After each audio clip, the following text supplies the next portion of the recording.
The following program is brought to you by Arlington Community Media, where we tell your story.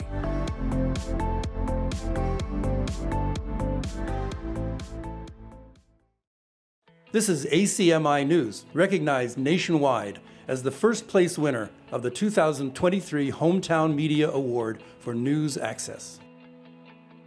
A wild night at Town Hall this week as the MBTA Communities Working Group and ARB staged their latest meeting at Town Hall to determine the future of Arlington. The clock is ticking, and some nerves are clearly frayed. We'll take you there. Police have a tip for anyone using crowded roads getting from point A to point B. Look both ways and watch the roads and nothing else. This after a pedestrian was struck by a car last week on Mass Ave, and ACMi News was there. And a local band comes to our studios to discuss their gig on the main stage at Town Day 2023. We talked to the leader of the band, Jack, who hails from, where else? Arlington. ACMi News is next. From McLennan Park to Spy Pond, from Poets Corner to the Mystic River, we have Arlington covered, giving you stories that count from people who care. Reliable, trustworthy, dependable.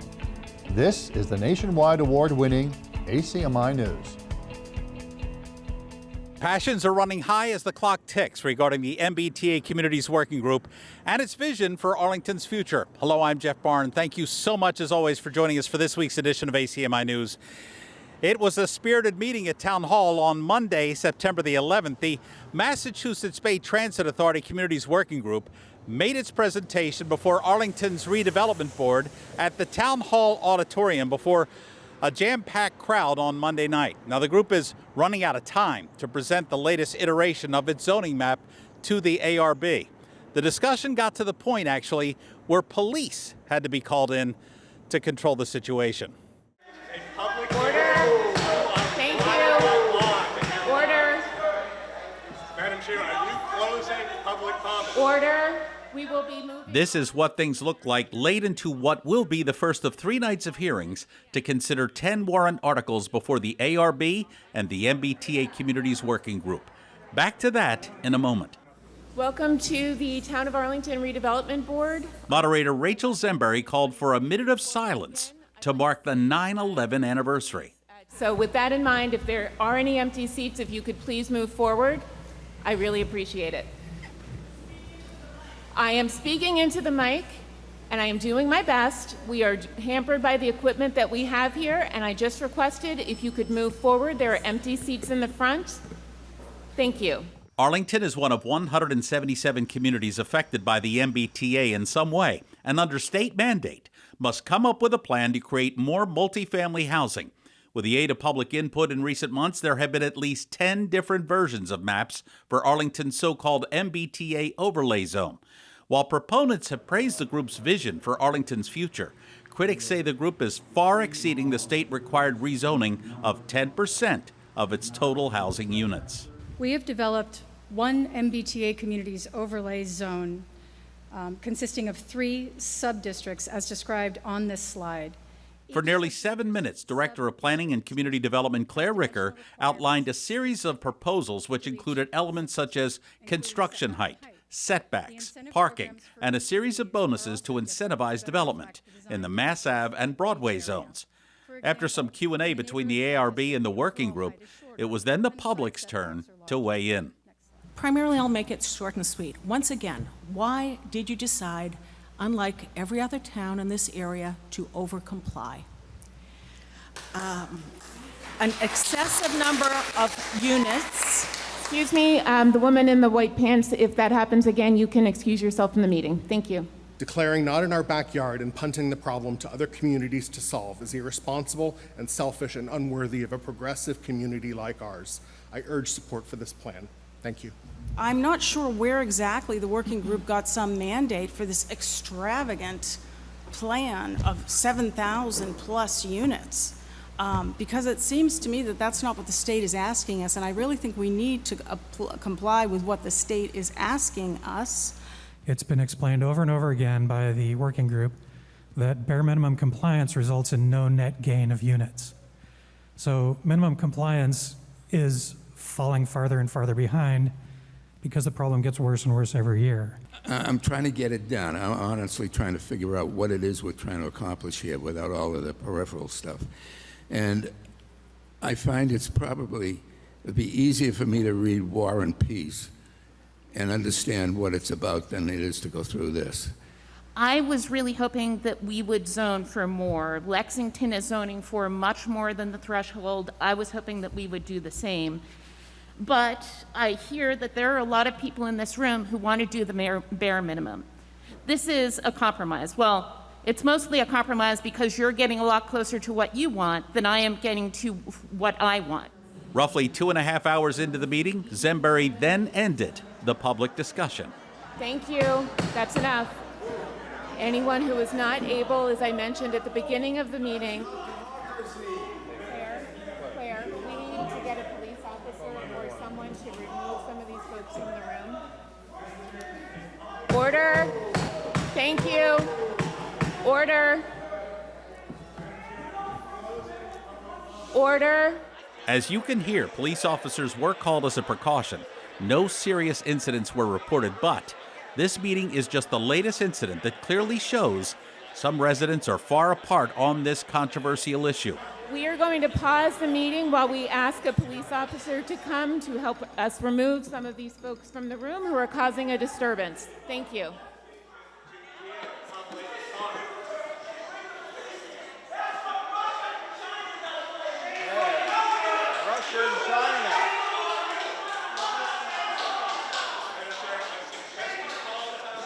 And for some, patience is wearing thin. Madam Chair, please call town council.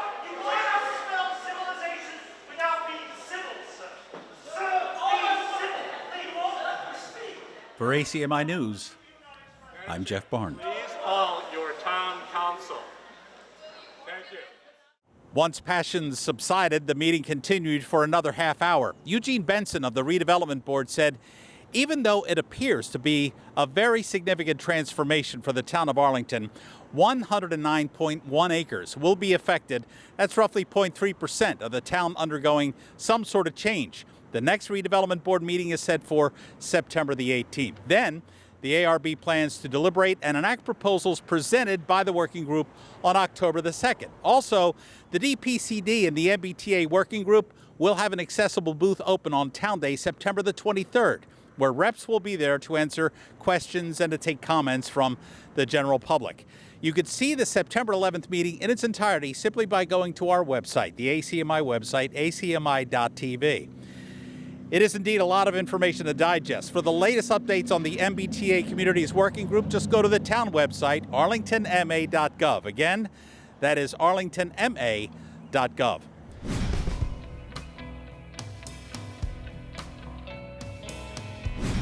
The founder of the environmental organization Save Arlington Wildlife is proposing to install some form of memorial, possibly at Spy Pond Park, dedicated to MK, the bald eagle that we lost earlier this year. You'll recall it was found that MK ingested an animal tainted with a second-generation anticoagulant rodenticide, a very strong rat poison that you'll find in boxes like these to control the rodent population. Laura Kiesel says some form of memorial posted at Spy Pond Park could also educate residents about the downside of using rat poisons like this. MK's passing garnered a lot of public attention. Laura Kiesel says a memorial would be more permanent and therefore MK would not have died in vain. I'm hoping to get some kind of memorial or an homage to MK the Eagle put somewhere here at Spy Pond Park that would basically list rodenticide poisoning as a cause of death and just some facts maybe about eagles in Arlington, because I think it would be a really good educational opportunity since this is a place that a lot of people visit, not just from Arlington but from neighboring communities. And it was part of her critical hunting territory here in Arlington. She often visited here to go fishing. And also I've noticed that there is like an uptick in rodenticide poisoning in the neighborhoods immediately surrounding Spy Pond. I think Spy Pond itself has had a bit of a rat problem. So I think educating people and knowing the impacts that it's having on sensitive wildlife like eagles, which are not even completely recovered in Massachusetts, would be really a really good thing for Arlington to do to honor her memory and also to help safeguard our other wildlife here. When MK died, it was extremely sad, and I do not want her death to be in vain. And there was, as you know, there usually are, there's an uptick in interest in these things that have waned over the months, and I just think it's because people are busy. But I think that there should be a reminder here.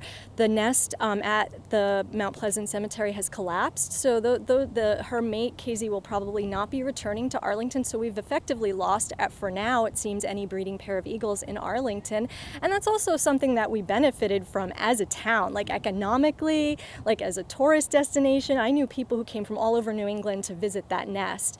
And there are other wildlife here that are impacted by rodenticides. There's been an osprey couple that have been fishing these waters the past couple of weeks. There are Cooper's hawks. There was a Cooper's hawk nest right off the pond. One of them did die of rodenticide poisoning as well at the end of last year. So I think that it would really help to raise awareness to people who visit the park from all over, to let people in the neighborhood know, and I think it could just help be a segue toward other actions too, here and in town and in other areas. The Park and Rec Commission considered Kiesel's request at its Tuesday meeting on September the 12th. The commission postponed a decision saying it wants to work with Laura Kiesel on some potential designs. Laura Kiesel says there's also the possibility that the Town Art Commission could somehow be brought in to work on a specific design. Incidentally, the heavy winds and torrential rains we have experienced this year destroyed that nest where MK once lived.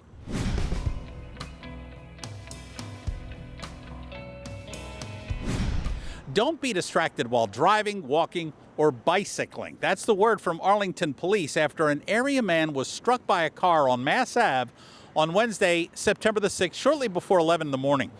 The pedestrian was on the crosswalk near Academy Street, just down the street here, when he was suddenly struck by a car driven by a 68-year-old motorist. ACMi News was on the scene covering an unrelated story at the time when the accident suddenly happened. The accident happened at roughly 10:45 on Wednesday morning, September the 6th. A motorist identified as 68-year-old Joseph Boyk of Arlington was driving westbound on Massachusetts Avenue when he suddenly struck a pedestrian crossing Mass Ave right in front of the Town Hall flagpole near Academy Street. The pedestrian, identified as Joseph Dallin, was thrown roughly 20 feet, landing in the westbound lane of Mass Ave. ACMi News was on the scene filming an unrelated story nearby, and here's some video of the accident scene in the immediate aftermath. Arlington police and fire crews were on the scene in less than 2 minutes after the accident, assisting the victim. According to Arlington police, Boyk was not detained but was cited for a crosswalk violation and for driving an unregistered vehicle. You know, it gets right down to, Jeff, it gets down to paying attention and limiting distractions. And I'm sure you see it. I see it almost on a daily basis. People operating motor vehicles, trying to accomplish other things, doing other things. And it's scary at times, it really is, especially when, you know, on a busy roadway like Mass Avenue, you get people who are trying to cross in the crosswalks, you've got bike lanes, you've got bus lanes. Things have gotten more complex as we try to move people throughout the community. And we ask that if you're going to drive a motor vehicle, pay attention to what you're doing. The windshield of Boyk's vehicle was completely smashed in. According to APD, it appears as though he was traveling anywhere between 20 and 25 miles an hour at the time of the impact here at the zebra crossing. The victim was rushed to Leahy Clinic ER by an Armstrong ambulance, which arrived on scene within minutes. And that's when EMTs were tending to him before getting him safely in the ambulance. Now, Captain Flynn of the APD tells me that Dallin has been released from the hospital and is back home resting. It is no secret that this stretch of road can be dangerous at times, with drivers and or pedestrians not giving the zebra crossing their undivided attention. And that motorists, pedestrians, and even bicyclists have to be aware at all times when they are using this very busy stretch of road right here in Arlington Center.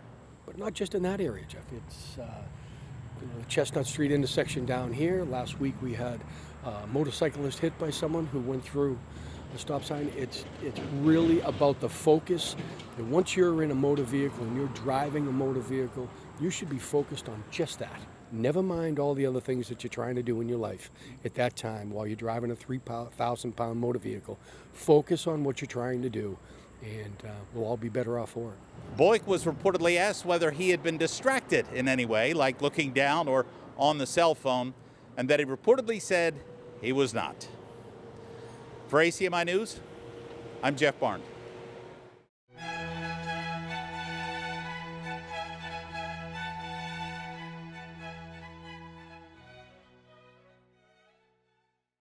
ACMi is working with the Cyrus Dallin Art Museum to piece together a major project which focuses on one of Arlington's favorite sons, the world-renowned sculptor Cyrus E. Dallin. In recent weeks, we have been producing an oral histories program. Area residents reading first-hand accounts of people who came in contact with this master artist and have a fascinating story to tell everybody. Here's a sample of our project about a young girl who knew Cyrus Dallin as a kind neighbor, not as a superstar in the artistic community. It's a memory that she now has for keeps.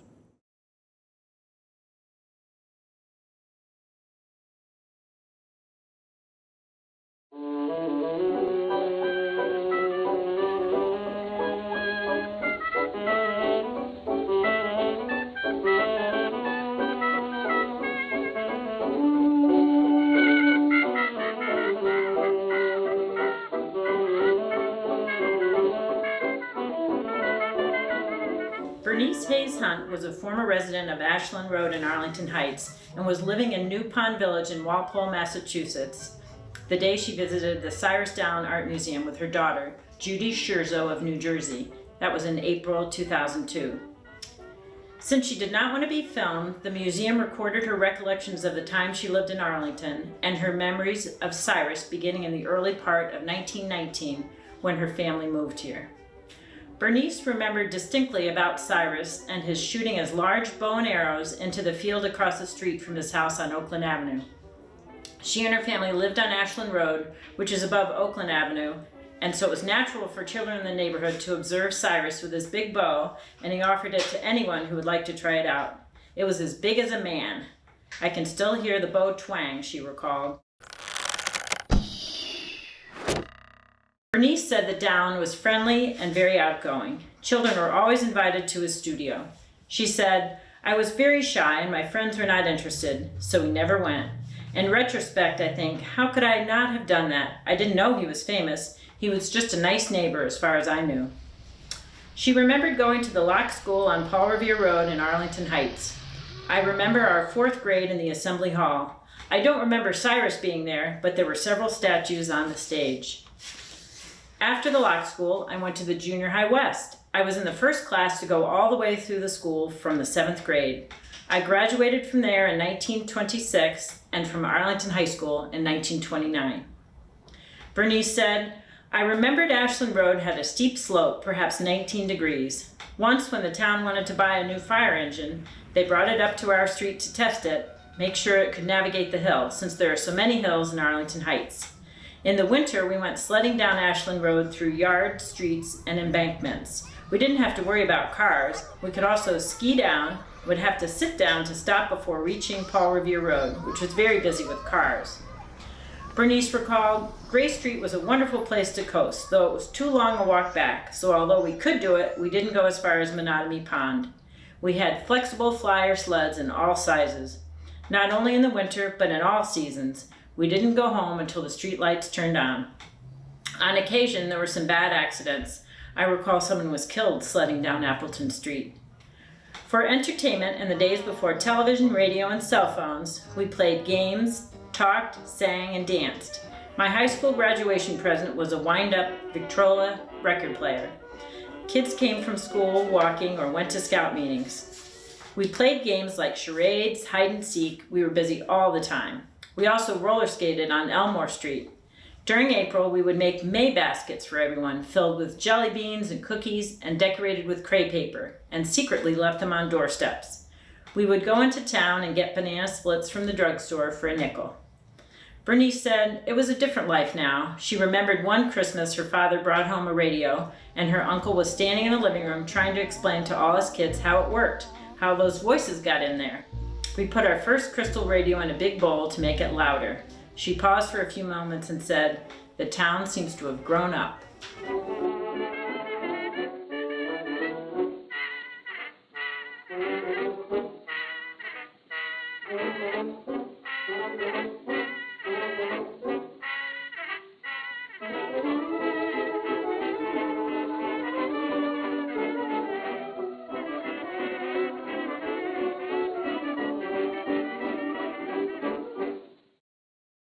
Arlington is so fortunate to have this museum right here in town at 611 Mass Ave. Few museums on the globe are located in the town where the artist actually lived and where he worked. We are among the select few. To get more information on this upcoming series or all the events occurring at the Cyrus Dallin Art Museum this summer, just go to the museum website, dallin.org. Again, that website for the museum, dallin.org.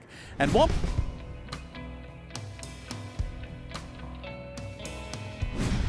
There are several exciting events surrounding the 2023 Arlington International Film Festival.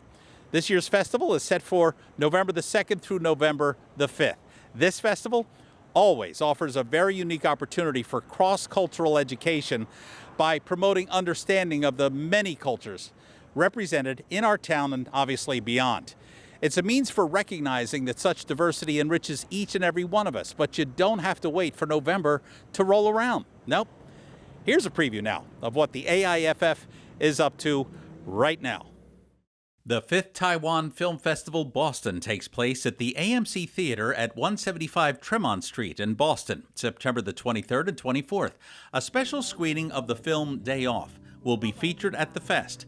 The film's about a longtime barbershop owner who's known for her service and devotion, which is something that her children cannot understand or appreciate.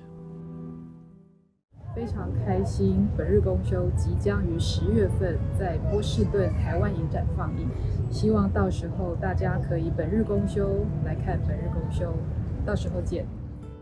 Again, a special screening of Day Off is set for September 3rd at the AMC Theater on Tremont Street in Boston. Check the AIFF website, aiffest.org, for details. Also, the organizers of the festival's global partner, FENESI, Student Film Festival from Uruguay, will be joining the AIFF throughout the festival at the Capitol Theater November 2nd through the 5th.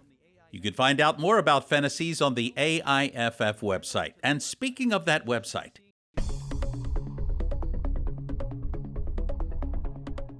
the film Delving into the Mystery of the Cutter House by producer Michael Armanius is currently on the AIFF website. This film covers the fascinating history of this historic Arlington home, which now serves as the Cyrus E. Dallin Art Museum. Top timbers on a flatbed truck be slowly transported down the road for 1.5 miles. It was a glorious moment for all Arlingtonians as the late 1980s faded into memory. The arrival of the Cutter House in Arlington Center was extraordinary. It was an essential milestone in preserving Cyrus Dallin's work because this unique structure eventually became the home for his art. The workmen made sure the house was properly supported and secure and that the house was level. They checked for a sound roof, and all the windows and doors worked. Now that the house was stabilized, they prepared it for its new tenants. Again, you can watch Delving into the Mystery of the Cutter House on the Arlington International Film Festival website, AIFFest.org. And keep up to date with the Arlington International Film Festival for any new updates in the coming weeks. Again, the Arlington International Film Festival is set for November 2nd through the 5th at the Capitol Theater at 204 Mass Ave, right here in Arlington. Looking forward to another exciting year for the AIFF, and it'll be here in just a few more weeks. And I have the honor of emceeing the 2023 Arlington International Film Festival. Once again, the fest will be at the Capitol Theater, 204 Mass Ave, November 2nd through the 5th. For all the information you need to know about this year's fest, just go to their website, AIFFest.org. Again, it's AIFFest.org. We hope to see you there.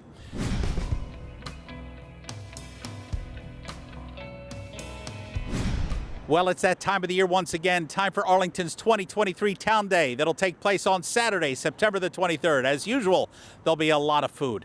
Local vendors will be out and about right here behind me. And of course, there will be music. One band taking the stage this year in particular will be the local band JATK, J-A-T-K. The T is silent. On their list of songs to play this year, Don't Come Knockin'. Earlier this week, I had the chance to talk to the band, whose members put together a music video that Yeah, well, it harkens back to the pop days of yore, namely the 70s and 60s and maybe a little bit of the 50s. Welcome to Studio A. We are joined by two very special guests. One is a member of the singing group JATK. They'll be playing at Town Day this year on September the 23rd. And also, his name is Matt Giacola.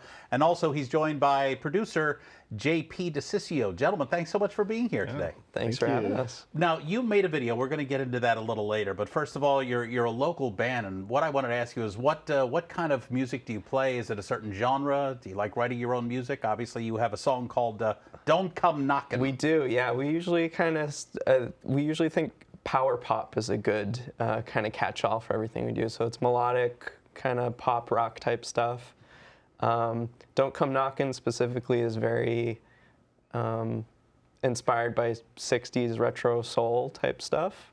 But we kind of run the gamut. There's some big rock songs that we do. There's some more subdued acoustic stuff too.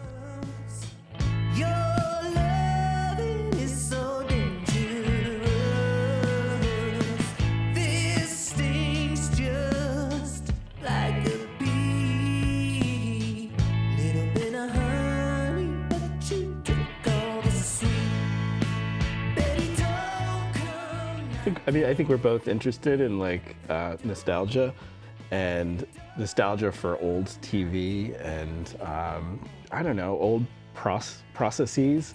So I have been collecting like old like consumer tube cameras, so single tube cameras, just because I like the look of them. So for the past 10 years, I've just acquired half a dozen odds and ends to these like old school cameras.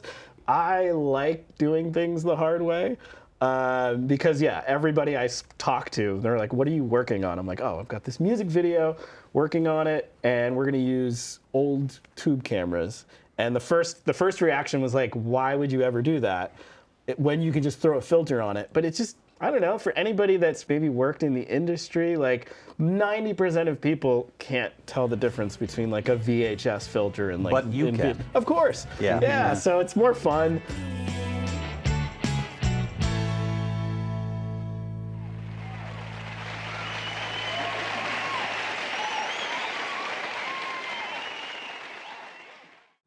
JATK also has a new album out entitled Shut Up. Shut up and be the light, which is so much fun to say on TV. Shut up and be the light. See? JATK will be playing on Town Day right behind me at the main stage September the 23rd. You must check them out. JATK's website can be found at jack.bandcamp.com. That's jack.bandcamp.com. And one more note, I'll be emceeing Town Day on the main stage right there, and ACMi also will have a booth set up as always. It'll be located at Academy Street and Mass Ave, so please stop by and say hello. If you can't make it on Town Day, ACMi will be covering it live on our public channel from start to finish. And of course, you'll be able to see our Town Day coverage live on our website, as always, like we do every year, acmi.tv. A lot of stuff to absorb. That'll do it for this week's edition of ACMi News. I'm Jeff Barn. Thank you, as always, for joining us this week and every week. Do you want to see how we put together the newscast right here in Arlington on Park Ave? Stop by and pay us a visit. We're at 85 Park Ave on Thursday afternoons between 3 and 5 in the evening. And if you have any news tips for us whatsoever, stay tuned. In just a few seconds, you'll find out just how. And we will see you back here next week for ACMi News. As always, have a great weekend, stay dry, and we will see you next week. Take care. You can always check out our latest segments and newscasts on the web at acmi.tv/news. And don't forget to like us on Facebook and follow us on Twitter and Instagram at ACMi News. Make sure to subscribe to our YouTube channel as well. You'll find us at youtube.com/ACMi News. If you have any news tips for us or wish to become a citizen journalist, we'd love to hear from you. Email us at news@acmi.tv or stop by ACMI Studio A at 85 Park Avenue.